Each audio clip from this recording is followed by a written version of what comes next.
auditeurs des 104.5, bonjour et bienvenue une fois de plus sur les 104.5 Urban FM dans le cadre de votre programme Jeux d'hiver, un programme consacré aux questions liées à l'environnement et au développement durable qui est à son 6e numéro. Et on vous le rappelle encore une fois de plus, il ne reste plus que 4 numéros. Donc après les 10 premiers numéros, on aura un grand jeu concours qui va vous permettre de gagner de nombreux lots. Donc écoutez attentivement chaque émission, chaque numéro selon les différentes thématiques qui sont développées. Aujourd'hui, nous allons parler du WWF au Gabon et le rapport Planète Vivante 2020. Et pour en parler, nous recevons Eugène Dong Toutoum, qui est coordinateur programme business et biodiversité, et Dr Loïs Alela, qui est coordinatrice programme New Deal. Bonjour. Bonjour. On dirait qu'on ne vous reçoit pas très bien. Eugène, encore bonjour. Bonjour. Ok, merci. Et ravi de vous recevoir aujourd'hui. C'est un réel plaisir. Le plaisir est partagé. Ok, alors d'entrée de jeu, nous, comme moi, je vois WWF depuis tout petit. Beaucoup de personnes, tout comme moi également, ont beaucoup vu WWF. Mais on n'arrive pas à comprendre réellement ce que c'est le WWF, quelles sont les missions du WWF, les différents objectifs et autres. Et si vous nous présentiez WWF aujourd'hui? Merci. Déjà, vous remercier de cet effort que vous faites pour sensibiliser la population, sinon la population urbaine de Libreville sur les questions environnementales, l'urgence climatique et les objectifs de développement durable. En tout cas, bravo. Merci. Pour revenir au WWF, il faut donc dire que le sigle WWF, c'est un sigle en anglais qui veut dire World Wild Fund for Nature. En français, le Fonds mondial pour la nature. C'est une organisation qui a plus de 5 millions de membres, représentée à travers de toute la planète Terre avec sur 100 pays. Donc l'objectif est la mission que l'organisation s'est assignée, c'est de stopper la dégradation de l'environnement et de construire un monde où l'humanité vivra en nature, en harmonie. Est-ce que c'est réaliste? C'est vraiment... Est-ce que ce sera possible? C'est une vision que nous nous sommes imposés et nous avançons progressivement vers cette vision. Et l'occasion aujourd'hui, c'est de faire ce petit état de lieu par rapport à la publication du jour, c'est-à-dire le rapport Planète Vivante. Exactement. On en reviendra. Oui, bien sûr. Le temps pour nous de savoir aussi le nombre de temps que vous avez mis au Gabon. Ça fait combien de temps exactement? Parce qu'on se posait même la question, est-ce que WWF existe même encore? Quand on a publié, il y en a qui ont même écrit, ils sont arrivés cette année parce qu'on pensait qu'ils étaient déjà partis en fait. Effectivement, bon, certainement parce qu'en fait nous ne communiquons pas trop. Il faut dire qu'en fait le WWF au Gabon marque sa présence par des activités en 1986. Ok. Et plus précisément en 1991 avec un programme orienté sur le terrain. Après vous êtes parti? Non, pas parti. Okay, donc nous sommes encore là. Okay. Nous sommes encore là. Nous contribuons toujours à la politique environnementale du Gabon, c'est-à-dire à la conservation de la biodiversité. Et nous l'avons fait par la création des aires protégées. Par la suite, lors de l'expansion de l'exploitation forestière, nous avons promu la certification FSC, qui est le conseil pour la forêt. Mais ça aussi, on n'arrive même pas à comprendre comment, déjà, ce que c'est réellement le FSC. On nous parle d'une certification pour une durabilité, une gestion durable du bois. Et on voit, est-ce qu'il y a d'abord des entreprises qui sont certifiées FSC au Gabon? Comment vous faites pour que ces entreprises puissent être certifiées? Quel est votre rôle par rapport à cette certification en fait? Bien, en fait, il faut d'abord dire que c'est une démarche qui s'inscrit dans les bonnes pratiques. Et d'ailleurs, quand une entreprise s'adonne à faire des bonnes pratiques et veut atteindre un certain marché, il va à la certification FSC, c'est une bonne pratique qui vise à gérer durablement la forêt, du point de vue social, du point de vue économique, mais également du point de vue de la préservation, aussi de la protection de l'environnement. Il y a des entreprises au Gabon qui sont certifiées. Il y a des entreprises qui sont travaillent avec certifiées vous. au Gabon, je n'aimerais pas citer pour ne pas faire Au moins, elles travaillent avec vous. Elles travaillent avec nous. Vous pouvez vous rendre au bureau de VVF à 6 à Batterie 4. On vous dira des entreprises qui sont certifiées. Je ne souhaite pas faire la communication. Sinon, Urban FM va envoyer une facture à VVF. Ça, c'est sûr. Donc, du coup, cela plus tard, nous avons également essayé d'intéresser un peu dans les questions de gouvernance forestière, en essayant d'impliquer les populations par un projet qui a été, grâce à l'appui financé des bailleurs internationaux, de l'Union européenne, excusez-moi d'ailleurs. Bien sûr, c'est normal. Donc, c'était le projet d'ACFI, un projet qui était pour la promotion et la mise en place ou la création des forêts communautaires. Si vous entendez parler du concept forêt communautaire au niveau de Oui, on entend beaucoup parler. On ne sait même pas ce que c'est. C'est quoi la forêt communautaire? En fait, c'est une forêt, c'est comme une concession forestière qui est prise au niveau du ministère des Eaux et Forêts. Et la gestion est exclusivement les communautés, par les communautés. Donc, il n'est pas forcément dit qu'ils vont couper le bois, mais qu'ils peuvent avoir des activités forestières, telles que la production, les produits forestiers non ligneux. Mais les autochtones avaient déjà leur forêt. On sait que dans chaque village, il y a toujours... les forêts sont déjà subdivisées selon les familles, les tribus et autres. Mais quelle est la différence entre cette gestion ancienne et la création des forêts communautaires? Bien, c'est une bonne question. La gestion ancienne, c'est cette gestion-là qu'on souhaite formaliser.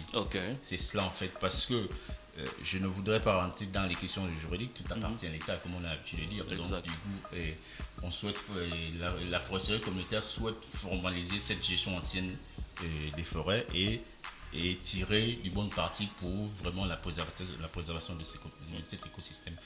Donc, plus tard, avec la dimension qu'avait pris le Gabon depuis 2010, notamment avec la diversification de l'économie, où le Gabon a clairement choisi l'agriculture comme le levier de cette diversification de l'économie. Nous sommes également intéressés à cela en accompagnant le gouvernement dans ce que le gouvernement a déclaré que, en fait, pour la question du palmier à huile, il souhaiterait que cet palmier se fasse selon la certification RSPO. C'est dans cela que nous avons commencé à ça aussi, on aimerait comprendre comment ça se passe pour la certification RSPO. On parle de la table ronde pour l'huile durable, mais qu'est-ce que c'est réellement l'huile durable? Comme sa consoeur FSC, c'est aussi une bonne pratique. Là, c'est pour la production d'huile de palme. Pour s'assurer que cette huile de palme est faite de manière, j'ai envie de dire, responsable, sinon durable. C'est ce label-là, aujourd'hui, qui est le seul label au monde, qui permet de mesurer si cette production, si l'huile qui est consommée, si l'huile qui est produite est faite de façon durable. Intégration de la dimension sociale, c'est-à-dire on doit respecter les droits d'usage des populations, on doit respecter leurs droits. La conservation, c'est-à-dire on ne plante pas n'importe où, il faut respecter certaines espèces, il faut respecter certains habitats, il faut également respecter certaines forêts, mais également il y a un volet économique, même si c'est l'entreprise qui regarde beaucoup plus ça, parce que quand ils viennent installer, ils pourraient insérer cela, mais il y a une vraiment sociale interne, les conditions de travail. Ce qui signifie qu'il y a une ligne directrice qui permet à ce que les entreprises puissent fonctionner en la respectant, et celles qui ne la respectent pas en réalité ne peuvent pas être certifiées. Ne peuvent pas être certifiées.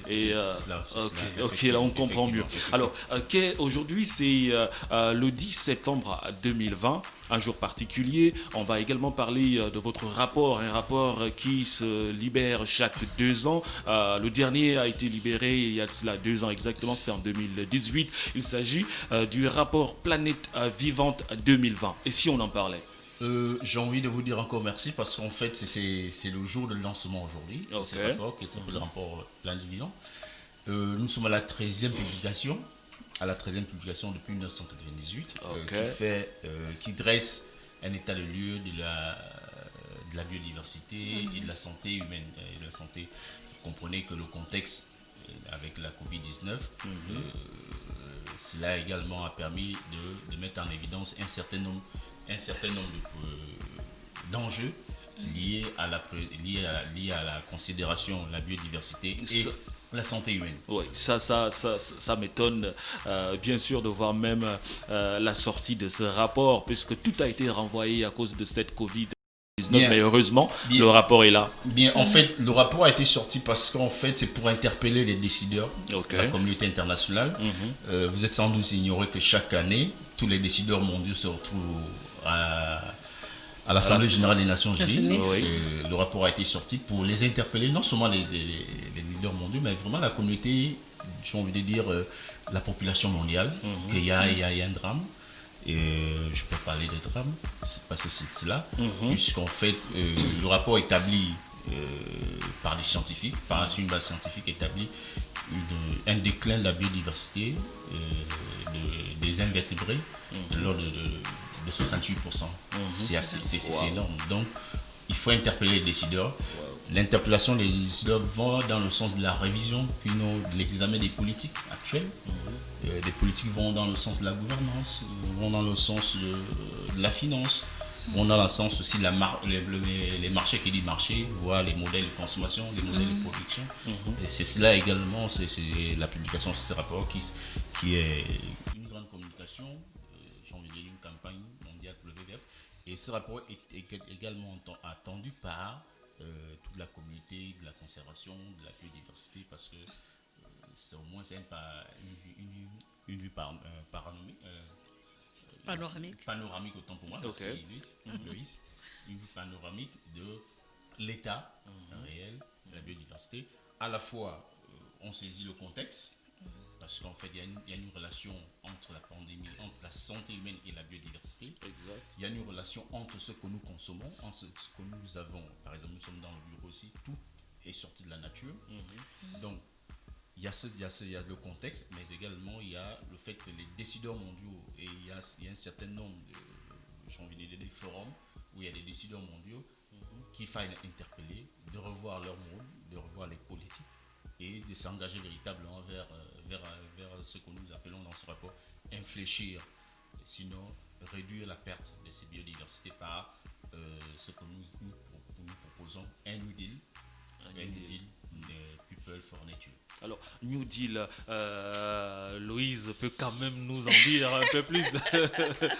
Je voudrais d'abord rapidement rebondir sur les forêts communautaires.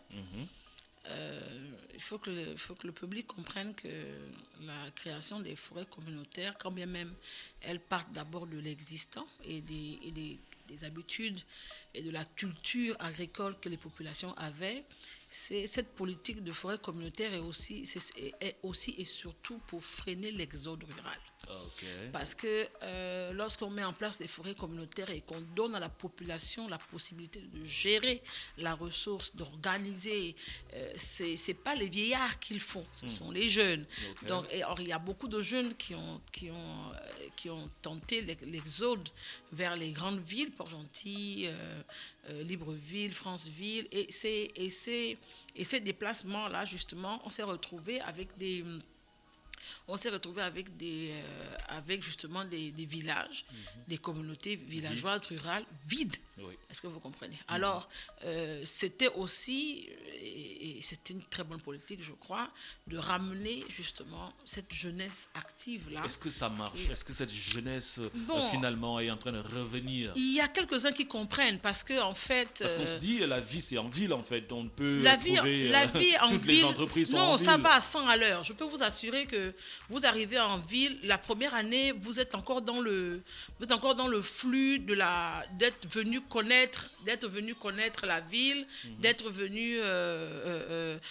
venu connaître les supermarchés et autres. Mais après, quand vous vous rendez compte que vous avez besoin d'argent et que les petits boulots de quartier ne peuvent pas vous permettre de vivre convenablement et que vous commencez à vous rendre compte que ce qu'on vous disait de la ville n'a rien à voir avec le quotidien que vous vivez tous les jours, vous commencez à réfléchir, à vous dire, finalement... C'est pas de notre faute aussi, quand on était au village, on n'avait pas assez de moyens, malgré l'agriculture qu'on pratiquait. En fait, on se dit que si on va en ville, on aura plus d'activités, il y a plus d'entreprises, donc très facilement, on peut survivre ou avoir un emploi qui puisse nous permettre de subvenir à nos besoins. Il y a quelque chose qui est fondamental.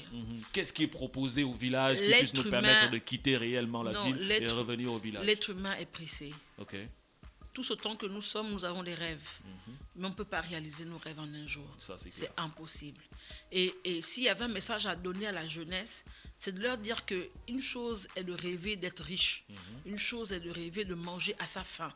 Mais ce n'est pas en un jour que ça se fait. Exactement. Il faut avoir la patience de planter ce maïs-là, d'attendre 3 mois qu'il pousse, de planter cette banane-là, d'attendre 7 mois, 1 an, qu'elle donne les rejets dont on a besoin pour pouvoir aller les vendre et se faire de l'argent. Est-ce que c'est ce que le New Deal nous propose? Ah, le New Deal, c'est justement là où c'est un pan, je vais dire ça comme ça. Okay. D'abord, le New Deal est d'abord est plus un concept, d'accord, qu'il n'est un projet. En termes de projet, on va dire que c'est un projet parce qu'il a un financement et que ce financement est axé sur la communication, d'accord. Mais le New Deal en lui-même est un concept. Le concept d'amener les gens, d'amener l'État, d'amener les organismes de la société civile, les ONG, le grand public, d'amener les organismes, oui, toutes les parties prenantes, les organismes privés et autres, à dire on participe. On s'engage. Il faudrait qu'effectivement cette biodiversité que l'on voit décliner, que l'on voit disparaître, que nous soyons partie prenante de ceux-là qui luttent pour que cette biodiversité-là vive et se régénère. Et donc, le New Deal, en fait, est le bras armé d'un projet plus gros qui s'appelle BioDev 2030. Okay. Alors, et le BioDev 2030, en fait, c'est en une seule phrase, c'est la lutte contre le déclin de la biodiversité. Et on en parlera dans quelques instants seulement. Le temps pour nous de revenir et rappeler à tous ceux qui nous écoutent actuellement sur les 104.5 qu'on est avec WWF et on parle justement de leur présence au Gabon, quelles sont les différentes activités menées et surtout du rapport Planète Vivante 2020. On est accompagné de Eugène Ndong Toutoum qui est coordinateur programme business et biodiversité et docteur Loïs Alela, coordinatrice programme New Deal. Alors le dernier rapport date de 2018 et on est aujourd'hui en 2020, quelle est la différence, quelle est la particularité de celui-là par rapport à celui qui est sorti en 2000? Est-ce qu'il y a eu des améliorations? Est-ce qu'on va de mal en pire, etc.? Quelle est la différence entre le dernier rapport et celui-ci? Bien, en fait, le dernier rapport est sorti en 2018, l'édition du jour, et je vais dire, si ce n'est pas trop dire, c'est plus qu'alarmant. Waouh! C'est plus qu'alarmant, puisqu'en fait... Alors on va de mal en pire, rien ne change. Malgré les objectifs de développement durable, malgré les accords de Paris signés par tous ces pays. Effectivement, c'est que il faut s'engager, mais il faut aussi mettre en œuvre des engagements. Okay. Je pense en fait c'est là aussi une particularité que nous devons mettre en esprit. Donc, ce rapport met en œuvre plusieurs, comme je le disais tantôt, plusieurs chiffres qui sont alarmants. Je disais tantôt les vertébrés, 68% sont perdus. Il y a eu un déclin de 68% des vertébrés. Le rapport démontre qu'en fait, également, plus de 90% de déforestation aujourd'hui est liée à l'agriculture. C'est des chiffres qui inquiètent parce que en fait des politiques qui sont mises en place ne tiennent pas compte j'ai envie de dire, de la dimension préservation bien intégration de l'environnement. Mais et pourtant vous prenez justement pour cette agriculture. Je me pose la question de quelle agriculture?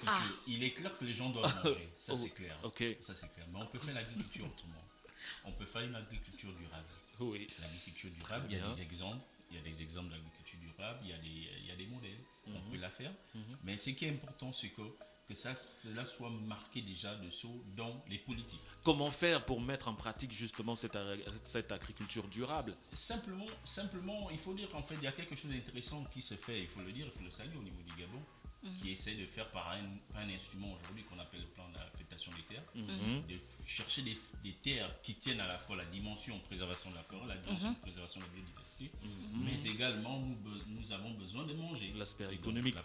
Donc, il y a déjà cet aspect-là. Donc, ça, c'est un aspect stratégique. Mais non, dans la mise en œuvre, on peut avoir la même démarche dans la mise en œuvre. C'est-à-dire, lorsqu'on vous a donné un espace, il est bien de comprendre, de faire la compréhension de cet espace. C'est encore bien, c'est là avec l'étude d'impact et tout, de faire la compréhension de cet espace et de faire un petit zonage où est-ce que je peux bien planter tout en préservant, j'ai envie de dire, la rivière qui est là, la forêt qui est là, la forêt sacrée qui est là. Et donc, du coup, tout la ça... terre elle-même aussi. Et donc, du coup, c'est comme ça. Ça peut se faire, l'agriculture durable. C'est ce que nous prenons, l'agriculture durable. On peut soit aller par la certification, pour les gens qui veulent la certification, mais aujourd'hui, ce qui est important, c'est d'intégrer ces mécanismes dans les politiques, c'est-à-dire les systèmes de loi, les règlements, mais également la finance, parce que c'est la finance également qui finance les projets. Il faut que les bailleurs de fonds, les investisseurs mettent en la question d'intégrer la dimension environnement dans la finance. Il n'y a pas que la finance, mais il faut voir aussi les modèles, le marché, les modèles de consommation. Aujourd'hui, tout le monde a ce qu'on appelle les congélateurs. On met tout dans le congélateur. Est-ce que c'est le bon modèle de mettre tout dans le congélateur? Parce qu'en fait, après, on ne finit pas manger tout. Il y a une bonne partie qui va dans le gaspillage. Quand on fait le gaspillage alimentaire, c'est-à-dire qu'on a coupé la forêt quelque part. Et donc, du coup, ces gaspillages-là, nous avons contribué à couper la forêt ou bien à dégrader l'environnement. Donc, il faut revoir les modèles de consommation. Il faut revoir les modèles de production. Les modèles de production, je disais ça tantôt, c'est les investisseurs qui doivent donner des gages quant à l'implémentation d'un certain nombre de projets. C'est ce que je disais. La gouvernance, c'est-à-dire implication de tout le monde, de transparence, revoir les politiques et autres. La finance, intégrer la dimension, protection de l'environnement dans la finance, mais également dans les marchés, commencer à dire, dans les modèles de consommation, commencer à dire à nos parents que, bien, lorsqu'on a fini de boire son petit Coca-Cola, mais qu'on peut garder la bouteille au lieu de la jeter n'importe comment, parce qu'après, elle se retrouve dans la mer, et ça a deux conséquences. Dans les rivières. Et donc, voilà. Oui, je crois qu'on a bien compris. Et vous nous disiez tantôt que le rapport date de 1998, si je ne me trompe, et on est au 13e numéro à ce jour. Est-ce que réellement le message passe? Quel est finalement l'objectif visé par WWF à travers ce rapport qui est si répétitif et qui ne fait que donner des éléments de plus en plus alarmants? Je peux dire que le message passe difficile. J'ai envie de dire le message en progression d'une prise de conscience mondiale. Et finalement, est-ce que le monde prend conscience? Bien, lorsqu'on met en place des systèmes de certification où tout le monde s'entend que voilà comment on va gérer un secteur, c'est une forme, le message, c'est une forme de passage de message. Exactement. Je disais tantôt, RSPO n'est né en 2004. Mais avant 2004, il y avait des grandes plantations de palmiers. Aujourd'hui, il y a des campagnes qui disent mais non, il va falloir faire selon la. Il y a des consommateurs qui disent également si vous n'êtes pas certifié RSPO, nous on ne va pas consommer on ne va pas acheter. Et c'est ce qui est très intéressant avec cette certification. Alors, Loïse. Oui, je voulais dire quelque chose, c'est-à-dire que si vous avez suivi le discours du président Macron au début de l'année, en mars, il disait qu'on a échoué. Oui, exactement. On a échoué. Faut arrêter d'être. En fait, c'est pas mauvais de rêver. Il faut rêver, justement, parce que c'est de nos rêves que vont sortir la réalité. Vous ne rêvez pas, vous n'imaginez pas. Je ne sais pas comment vous allez construire la chose. Donc, il faut le rêver. Mais en même temps, on est devant des systèmes qui, pendant que vous dites ici, on ne va pas planter le palmier à huile parce qu'on s'est rendu compte que quand je plante un palmier, d'abord il va vivre 25 ans là, il va m'appauvrir le sol parce que je ne peux plus rien planter d'autre après lui, et pendant les 25 ans, il va me produire une huile, c'est vrai, je vais l'utiliser, je vais utiliser tout ce que je vais trouver sur la plante, mais en même temps, vous avez, et que vous mettez en place une certification parce que vous voulez que les personnes commencent à produire cette huile-là de manière correcte, mais il y a d'autres entreprises qui vont vous dire, oui, je suis très bien d'accord avec ce que vous dites, mais bon, moi, j'ai déjà 30 000 hectares de palmiers à huile, je vais pas arrêter de produire parce qu'il faut une certification. Il va plutôt lutter pour payer la certification, mais derrière ça, vous ne dormez pas dans son entreprise. Vous ne dormez pas dans son usine, vous n'êtes pas dans ses plantations pour regarder comment la chose se passe. Vous allez passer une fois dans l'année, et une fois dans l'année, il vous attend. Il sait quand est-ce que vous passez. Donc, il a le temps d'arranger les choses quand vous passez. Est-ce que vous comprenez? Après, il y a cette sensibilisation-là. Vous savez, la sensibilisation, quand elle est mal faite, c'est un autre son de cloche que la population entend. Vous savez, aujourd'hui, au Gabon, quand vous dites conservation, les gens pensent interdiction. Oui, ça.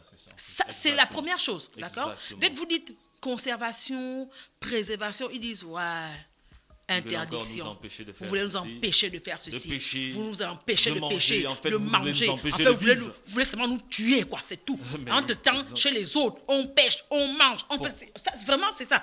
En fait, il faut dire une vérité. Nous avons mal sensibilisé les populations. Nous avons mal fait passer le message. Un problème de communication. Il y a un problème de communication. Parce que la manière dont on communique en Europe, qu'on communique en Amérique, qu'on communique en Asie, c'est pas la même chose. Voilà pourquoi les gens font souvent des grèves à tort. Voilà. Parce qu'ils n'ont pas la bonne information. Ils n'ont pas la bonne information. Maintenant, nous, aujourd'hui, qui sommes sur le terrain et qui touchons du doigt les choses, nous devons avoir un autre modèle de communication, une autre manière de faire passer le message. Quel est le modèle que vous proposez, vous? Bon, déjà, il faut être au fait de ce que les gens vivent. Quand vous êtes dans votre bureau et que vous faites une vidéo, vous publiez sur Facebook, vous n'êtes pas au fait de la réalité de ce que le villageois vit dans son village. Okay. Mais quand vous êtes sur le terrain avec lui, quand vous êtes au contact de ce qu'il fait, vous pouvez le sensibiliser. Vous êtes souvent en contact?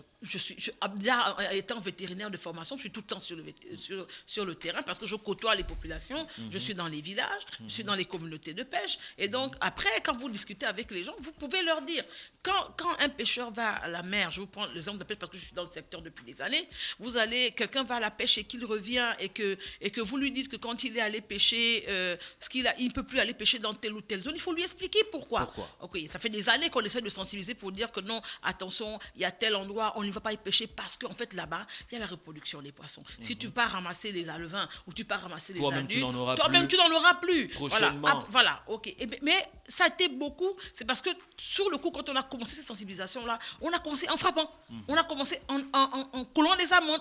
Donc les gens tout de suite se sont dit, peut-être que c'est parce que c'est bon, qu'on ne veut pas qu'on y aille. Et ce que vous nous disiez justement concernant le New Deal par rapport à ce projet, donc allons-y en détail. Alors le BioDev, d'accord, qui est le gros projet en fait, le BioDev 2030, ce qu'il faut que quand on arrive en 2030, quand on jette un regard en arrière, on se dit, ok, la gestion des parcs nationaux a marché. Okay. On se retrouve dans des environnements où, là où on avait demandé de fermer la pêche ou la chasse, on a une ressource suffisamment abondante, ok? Et on a des espèces qu'on ne voyait plus, qu'on commence à voir réapparaître. Quand on arrive en 2030, c'est à ce niveau-là qu'on doit être. On doit être dans un niveau où on est en train de reprendre la courbe de reconversion de la nature. Maintenant, bien évidemment, c'est une vue de l'esprit, c'est un plan, c'est un souhait. Il faudrait justement que les parties prenantes, en fait, nous accompagnent dans ça. Parce que moi, j'ai le rêve. Et puis, je me dis qu'en face, j'ai des personnes, j'ai les politiques, j'ai le public, j'ai la jeunesse, j'ai des gens qui doivent comprendre cette vision-là et qui sont censés porter ça. Parce qu'en fait, si personne ne le porte, et si c'est seulement VVF qui porte la vision, ben on va se retrouver dans 2 ans là, on va s'asseoir, ou en 2030, on va venir s'asseoir encore, ce sera le même résultat. Oui. Ce sera, vous savez, au Ghana, il n'y a plus les perroquets gris, vous savez, au Congo, il n'y a plus les gorilles, ce sera toujours le même refrain. Okay? Or, on veut amener les gens, pas juste à dire, vous savez, quand vous venez devant une entreprise, je prends par exemple une entreprise forestière, elle coupe son bois, et depuis qu'elle coupe, elle pense à une chose, couper et exporter. Elle veut faire son argent. Elle est venue au Gabon, elle est allée au ministère des Eaux et Forêts, on lui a dit, bon, la concession que tu veux occuper, elle coûte 1 milliard. Je prends un exemple, oui. Je ne dis pas que c'est des vrais chiffres. On dit, elle coûte 1 milliard. Il sort les 1 milliard. Et il se dit, bon, comme j'ai payé 1 milliard, je dois en avoir pour mon argent. Exact. Il coupe tout ce qu'il trouve. Et puis, si dans la même concession-là, il trouve des animaux pour... Il tue, il met, il a trouvé les pangolins. Il faut que ces 1 milliard-là soient rentabilisés. Voilà. Donc, lui, il a fait, il a déjà payé à l'État, donc il avance. Or, ce n'est pas ça. Est-ce que vous comprenez? Depuis qu'on abat les arbres, on a déjà replanté combien? Ça, c'est une grande question, par exemple, qu'il faut se poser. Justement, on a replanté déjà combien? La politique de reboisement. Voilà, bon, si la politique de reboisement n'est pas faite, aujourd'hui, le Gabon est le 3e pays mondial de producteurs de bois. Je ne nous donne pas longtemps pour ne plus être à cette place-là. Vu qu'il n'y a pas une reconstruction. Vous ne replantez pas. Les mêmes arbres, là, vous coupez tous les jours. Ben, vous allez replanter quand? Donc, on va arriver à un niveau où il n'y a plus d'arbres à couper. Il n'y a plus d'arbres. Sauf si vous voulez qu'on coupe toute la forêt équatoriale. Sachant que je ne sais pas à quoi on va ressembler. On va ressembler à un désert. Et on tue en même temps les jardiniers. Entre-temps, on est dit qu'on est le poumon de l'Afrique. Bon, le poumon, là, ne va plus respirer, puisqu'on va couper tous les arbres. Regardez seulement ce qui s'est passé en Amazonie. Exact. Pour peu qu'il y a eu 2 incendies, regardez tout ce qu'on a perdu en termes de biodiversité. C'était une grande catastrophe. Au Gabon, aujourd'hui, on a quand même cet avantage d'avoir eu des chefs d'État qui ont pensé avant qu'on ne parle aujourd'hui de toutes ces choses. De perte de biodiversité et autres. De perte de biodiversité.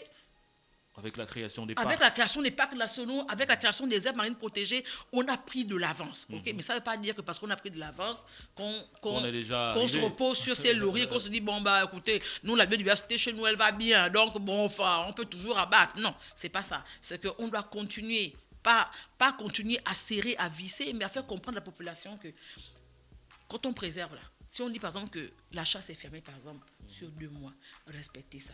Quelles sont les stratégies mises en place par vous? Justement, c'est ça. Par exemple, justement, lorsque le ministère des Eaux et Forêts, par exemple, a mis en place le système de la gestion de la chasse pour éviter la chasse illégale, par exemple, et qu'on ferme, par exemple, on donne une saisonnalité à la chasse, c'est parce que justement, on préserve certaines espèces qui doivent se reproduire. C'est pareil pour la pêche. Par exemple, dans le secteur pêche, il y a par exemple la saison de la sardine, qui est une espèce très prisée et que tout le monde, qui a une accessibilité facile à toute la population.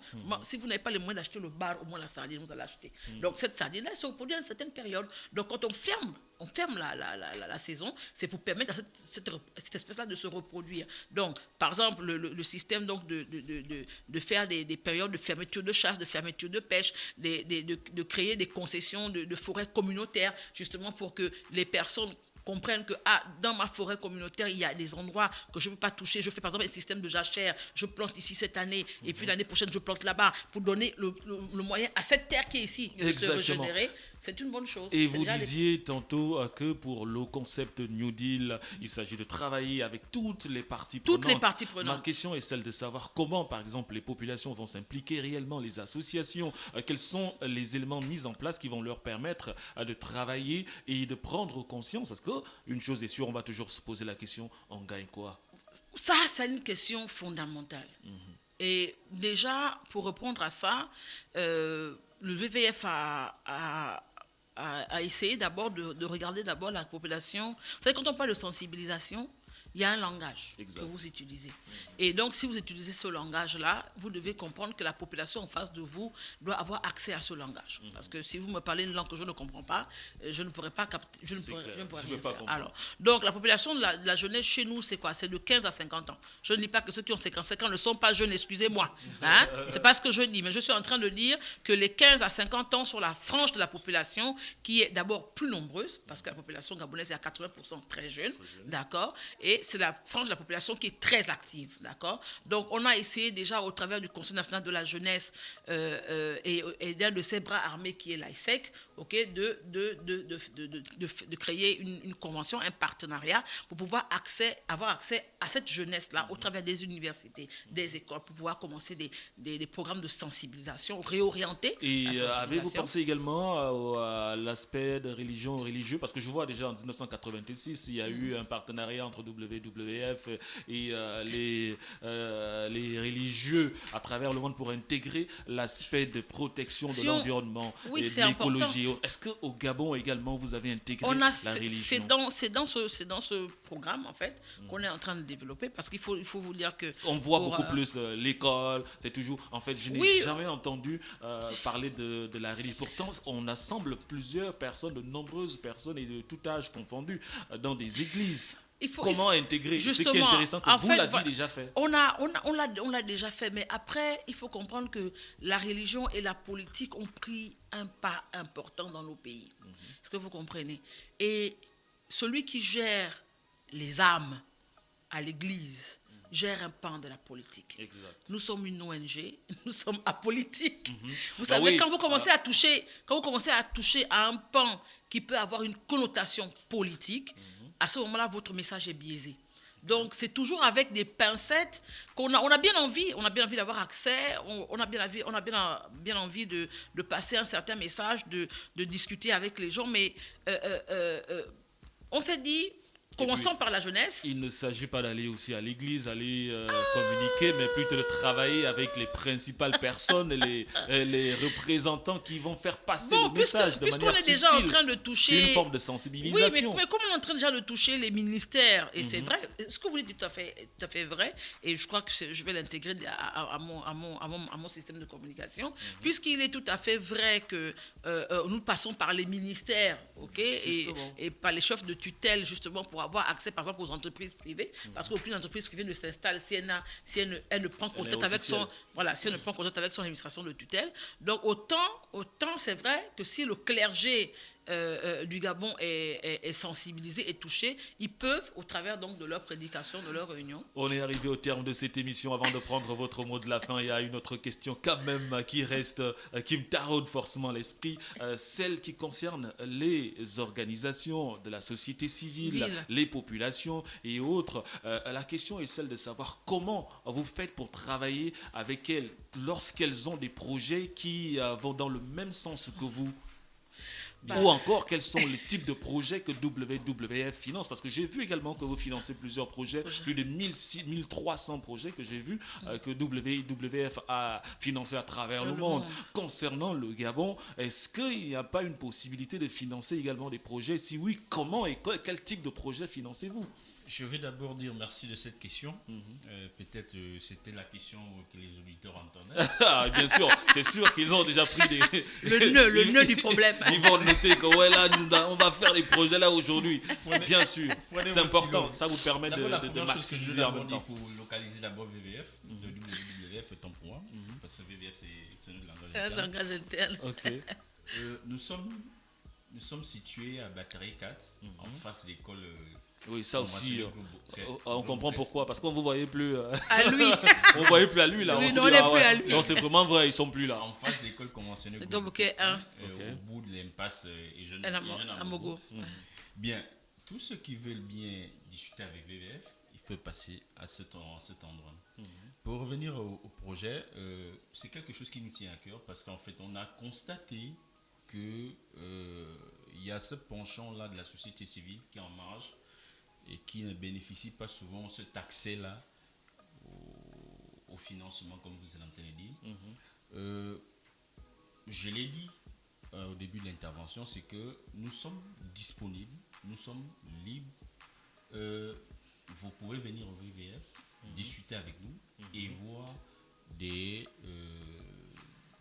options de partenariat, des options de mettre ensemble des activités sur le terrain, et des options de lever les fonds. Parce qu'en fait, VVF n'a pas de budget et VVF aussi fait une levée des fonds. Selon le projet. C'est le projet vraiment intéressant. Oui, ça attire les bailleurs de fonds. Nous avons un projet dans le cadre de renforcement des capacités de la société civile gabonaise qui, lors de la première activité qui était l'évaluation, c'est vrai que cette évaluation n'a pas été une évaluation généralisée, mais elle a été ciblée sur des organisations de la société civile très actives dans les secteurs forestiers et secteur agro-industriel, qui a démontré qu'en fait il y avait une faiblesse à ce niveau-là d'élever les fonds, une faiblesse d'organisation. Certainement, VVF a pris de l'avance, et d'autres ONG aussi ont pris de l'avance, y compris les ONG nationales qui ont cette avance même parfois plus VVF. De venir, on peut monter des idées ensemble, et les vendre, comme on dit en langage, aux bailleurs. Pour cela, on peut le faire. S'il y a des activités qui rentrent dans le cadre d'un projet comme Loïs a si bien dit, qui rentrent dans le cadre, pourquoi pas VVF de voir dans une question de gestion adaptative, de dire cette activité, il y a un partenaire qui est en train de mettre en œuvre cette activité. Dans les carcelles internes, j'ai quelque chose qui peut contribuer dans ce sens. Je dis, on va financer si il existe des fonds, si ça cadre avec ce qu'on a pris comme engagement auprès des bailleurs. Et je préfère la dimension où on travaille ensemble pour monter quelque chose où que les bailleurs vont financer. Exactement. Nous sommes à Batterie 4, face école publique conventionnée, au bout de l'impasse et Jeune Mogo. Nous sommes disposés à recevoir tout le monde, à passer le message. Et je voulais dire, et ça pour terminer, votre mot de la fin en même temps. Si vous me permettez, la conservation, on conserve pour l'homme. Vraiment. C'est ça en fait. On ne conserve pas pour les On chiens. ne conserve pas pour quelqu'un d'autre. Lorsqu'on nous demandons de préserver la forêt, c'est parce qu'en fait, on nous a montré dans les classes de secondaire qu'il y a une communication, un échange gazeux entre cette forêt-là et nous. S'il n'y a pas de forêt, nous aurons des problèmes de respiration. S'il n'y a plus de poissons, nous aurons des problèmes pour manger. S'il n'y a plus de viande, nous aurons des problèmes aussi pour manger la viande. Et donc, on fait ça pour l'homme. Pourquoi on a parlé de New Deal, c'est peut-être en français, en anglais New Deal. Nous, en français, je vais dire littéralement, c'est un contrat. Un nouvel engagement. C'est un nouvel engagement, un nouveau contrat entre les hommes et la nature. Il faudrait nous montrer, bien sûr, qu'est-ce que les hommes gagnent en signant ce contrat. C'est ce qui va beaucoup plus motiver. Ça, c'est la chose la plus certaine. Votre mot de la fin Moi, je dirais que j'ai été ravie d'être là sur ce plateau ce matin et de pouvoir dire aux gens, dire à la population gabonaise qu'il y a des avancées. Il y a des avancées en termes de gestion de la biodiversité et que nous sommes tous concernés. Ce n'est pas juste l'affaire de VVF, de WCS, de l'Agence nationale des parcs nationaux ou de je ne sais quel autre organisme ou quel autre truc, mais c'est d'abord un problème gabonais qui concerne la population gabonaise. Et nous devons tous nous impliquer.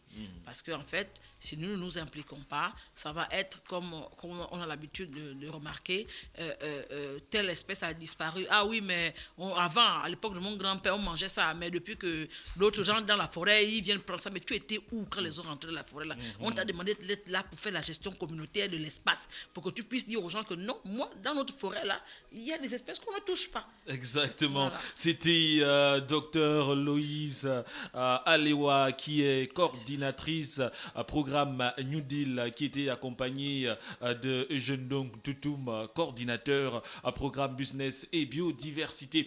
Merci monsieur d'avoir accepté notre invitation. C'était un réel plaisir. Merci également à tous ceux qui étaient à l'écoute de cette émission, chers auditeurs, chers internautes et téléspectateurs en même temps. On se donne rendez-vous la semaine prochaine, jeudi précisément à partir de 10h. Et n'oubliez pas, on était au 6e numéro, il nous reste 4 numéros au 10e numéro. Vous aurez un jeu concours, donc j'espère que vous avez bien noté. Et ce jeu concours va également vous permettre de gagner de nombreux lots en même temps en vous sensibilisant. Merci à tous et à la semaine prochaine.